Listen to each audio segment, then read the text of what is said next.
hər birindən asılıdır. İstər məhsulun keyfiyyətindən, istər həkimin düzgün nöqtəsindən, texnika çox önəmlidir. İstərsə də həkimin yanaşmasından, yəni dozu seçməyindən, hansı nahiyəyə tətbiq etməyindən hər biri önəmlidir.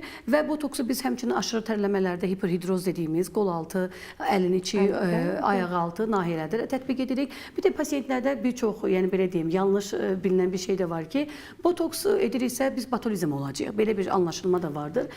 Onu da demək istərdim ki, botoksdan botulizm olmağı üçün... Botulizm nə deməkdir? Botulizm xəstəlikdir. Yəni, botoksun bəli, tərkibi botulium toksindir. Clostridium botulium bakteriyasının məhsuludur, bəli. Amma onu biz, zaten bizim içdiyimiz antibiotiklər belə hər hansı bir göbələyin, bəli, məhsuludur.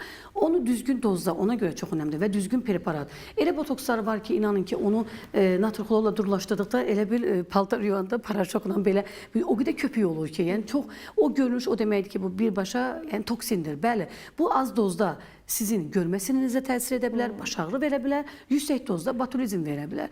Ona görə də botulizm də elə bir xəstəlikdir ki, mütləq şəkildə onun peyvəndi yalnız dövlətdə Respublika xəstəxanasındadır ki, bir yerdədir. Yəni o doz peyvəndi serumu, yəni zərdab vurulmasa ölümlə nəticələnə bilən bir şeydir. Amma bu nəinki botoksdan, turşulardan olan qida zəhərlənmələrində ən ağır bir xəstəlikdir botulizm xəstəliyi. Ona görə də botoksu tətbiq edərkən həkim mütləq olmalıdır ki, dozalamadan əlavə bir gündə neçə nahiyəyə tətbiq edə bilər.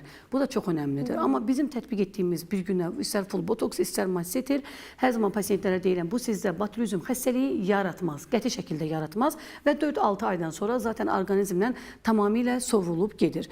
Ona görə də düzgün preparata, düzgün həkimə müraciət etmələrini tövsiyə edirəm.